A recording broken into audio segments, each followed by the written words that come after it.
Le Journal de la Ville, le premier magazine de l'information provinciale.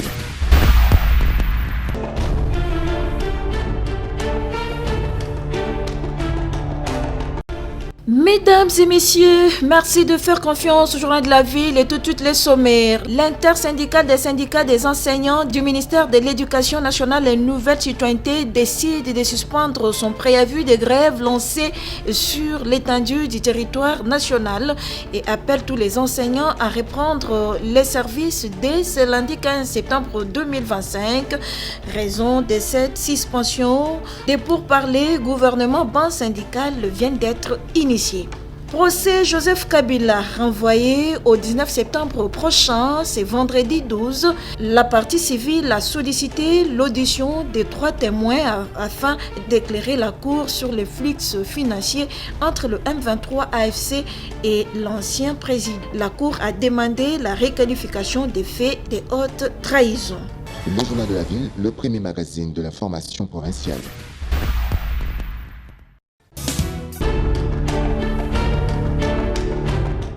Nous avons jugé utile que la haute cour rouvre les débats pour que nous puissions faire entendre 3 témoins qui viendront retracer devant la haute cour les personnalités et les comptes dans lesquels les comptes bancaires, par lesquels transite le financement du M23 de l'AFC et RDR par le prévenu Kabila, ainsi que la réalité tant attendue par notre peuple, ou au compte duquel vous rendez justice, selon l'article 149 alinéa 3 de la Constitution.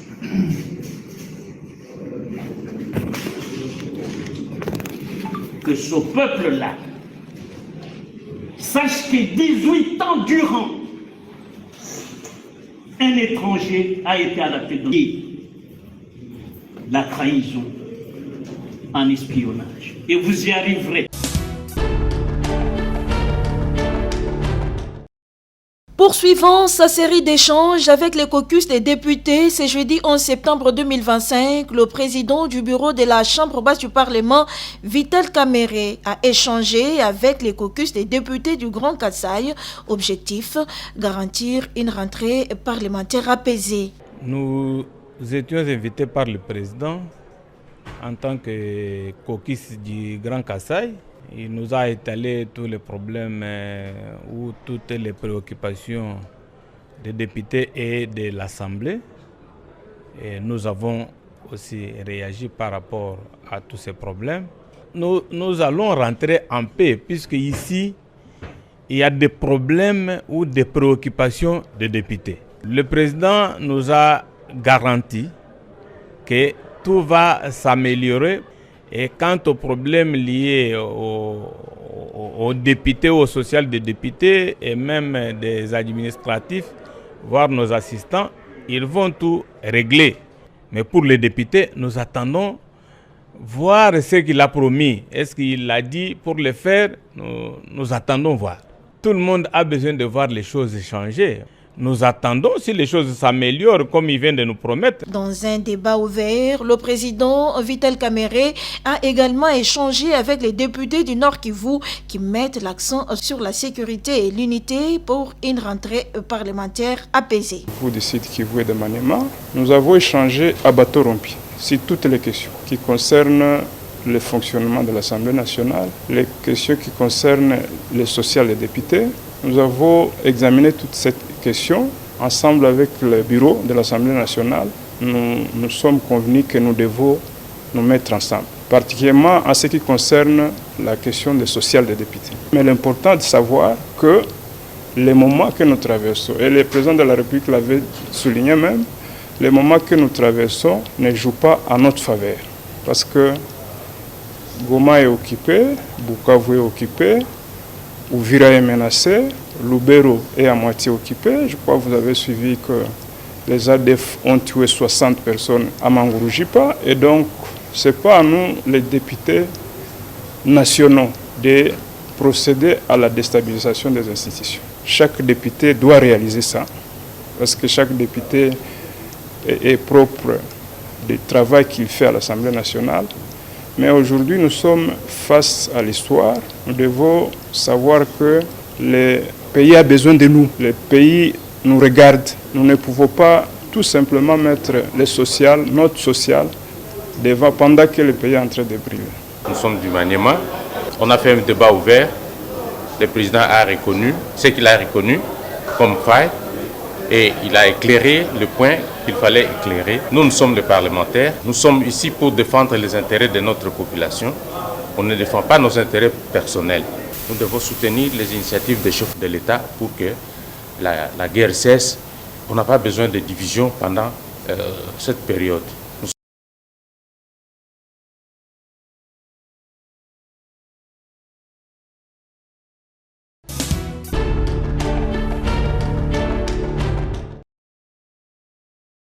Rentrée scolaire 2025-2026, l'intersyndicale des syndicats des enseignants du ministère de l'Éducation nationale et Nouvelle Citoyenneté suspend le préavis de grève lancé le mardi 26 août dernier sur toute l'étendue du territoire national et appelle tous les enseignants, agents et cadres œuvrant dans les secteurs de l'éducation à reprendre les services dès ce lundi 15 septembre 2025.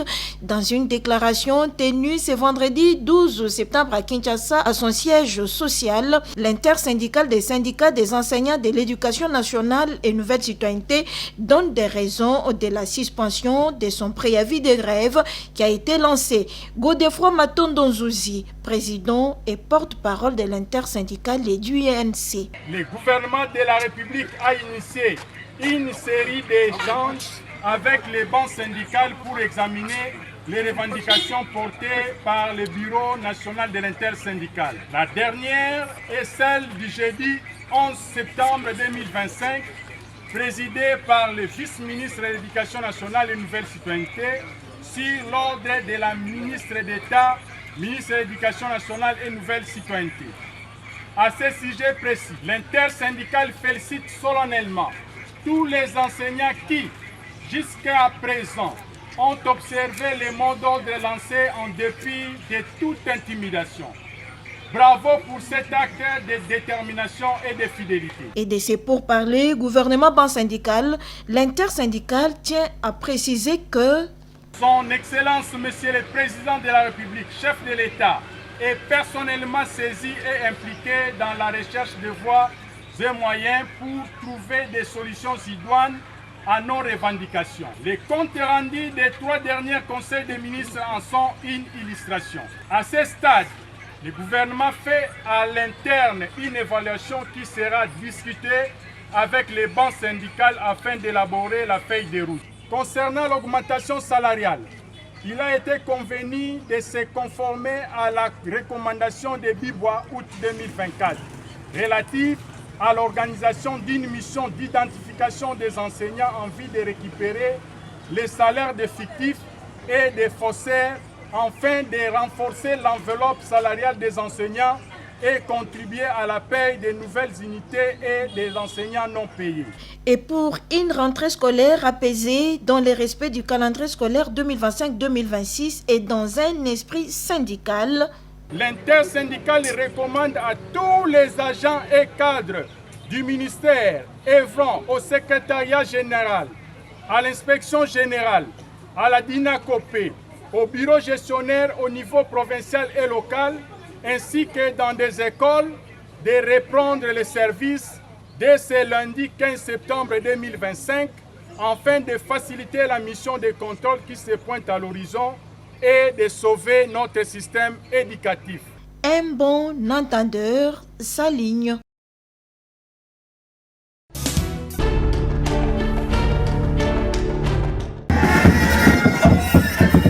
Comme annoncé dans sa récente déclaration, le CIRAP, syndicat interministériel de la réforme de l'administration publique et professionnelle, a tenu ce jeudi 11 septembre 2025 son sit-in à la primature où il tenait à rencontrer la première ministre chef du gouvernement pour solliciter son implication dans les différentes revendications des agents et cadres de l'administration publique qui se disent désespérés. Chants, sifflets, cris de détresse étaient au rendez-vous. Reçu par les directeurs des cabinets adjoints en charge des questions juridiques et administratives de la primature, le syndicat CIRAP lui a exposé toutes les revendications des agents et cadres de l'administration publique à la recherche d'une solution auprès du gouvernement. Ingénieur Paul Yapai Makengo, président du CIRAP. Nous venons d'être reçus par les directeurs du cabinet en charge des questions juridiques et administratives du ministère de la primature. Nous avons conclu ceci. On doit écrire des lettres pour instruire les ministres de la fonction publique. Quant à la régulation des nouvelles unités, de rejeter de ceux qui sont bloqués et de ceux qui n'ont pas de numéro matricule dans l'ensemble du territoire national. Nous n'allons pas accepter si les 50 000 promis par le gouvernement aux accords de Bibois et les banques syndicales, on doit les payer au dernier trimestre ici, les 50 000. À ce qui concerne la RVF, la SNEL, nous avons parlé. La RVF, on attend les nouveaux documents pour qu'on puisse signer le contre-seing du ministre du Budget. Pour la SNEL, on a dit les PCA et les comités de gestion qui veulent faire la réforme de démembrement, nous avons dit non. Et en ce qui concerne la situation générale de tous les cadres, agents, fonctionnaires, dans les sens socio-professionnels des travailleurs, le CIRAP a demandé au gouvernement de donner les instructions fermes aux APJ auprès de leur ministre du tutelle qui est de la justice et des ministres de la fonction publique afin de régulariser leur situation administrative et pécuniaire. Nous avons dit non au ministre de la fonction publique de régulariser seulement les nouvelles unités qui sont payées. Les nouvelles unités qui sont en province, tous sont des agents qui sont en train de travailler. Ils doivent arriver à régulariser leur situation administrative. Au finish, nous sommes sortis très satisfaits parce que nous les avons dit que votre cabinet a beaucoup longtemps dormi sans réagir à toutes les correspondances que nous avons écrites pour vous pour demander la solution des travailleurs.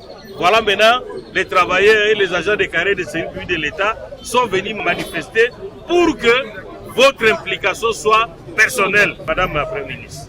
Tout est bien qui finit bien.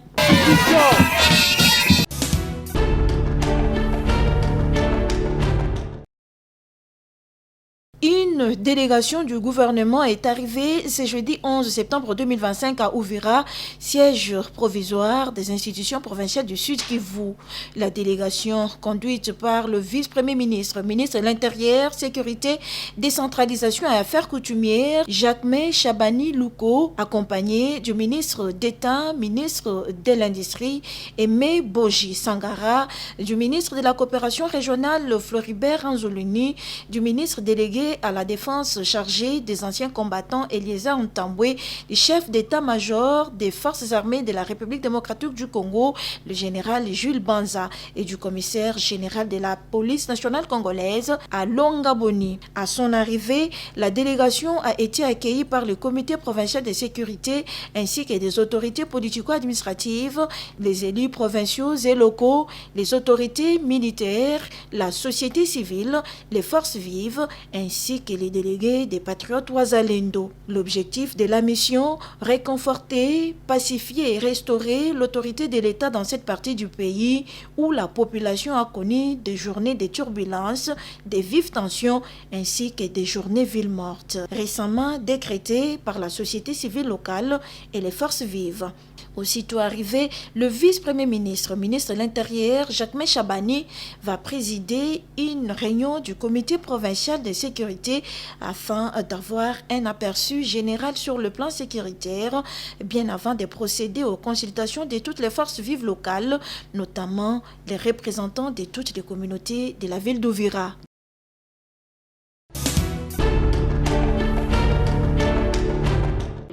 Dans les villages, il n'y a pas assez de formation. Un atelier de restitution et de validation des résultats de l'étude sur la protection des femmes défenseurs des droits humains au Nord Kivu, organisé ce mercredi 10 septembre 2025 à Kinshasa à Béatrice Hotel, un travail fourni par l'ONG Sauti ya Mama Mukongomani, l'association Wadi et CREDA, centre de recherche qui travaille dans le domaine du développement de la justice et de la démocratie.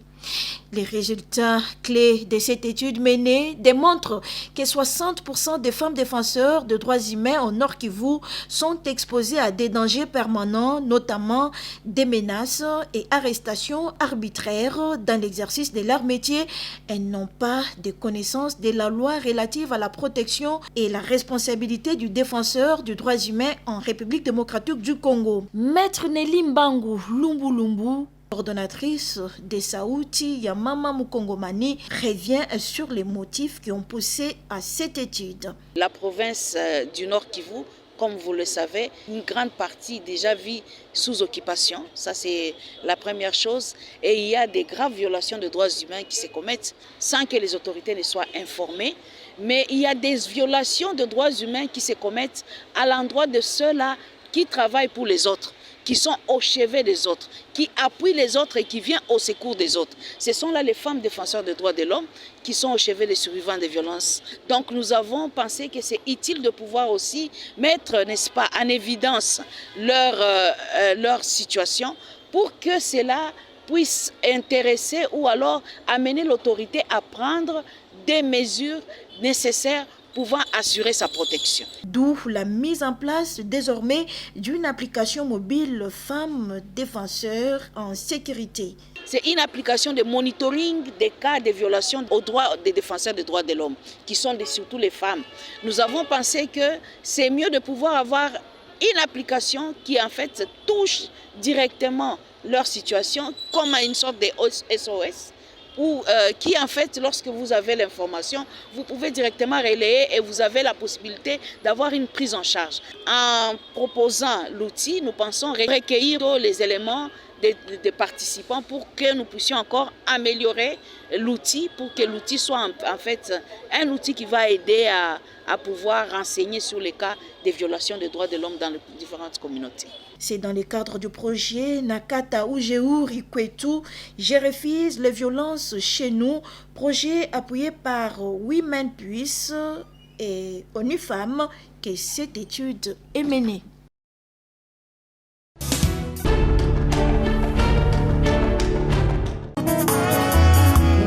Le communiqué tient lieu de faire part pour la famille Carole Mutambaye.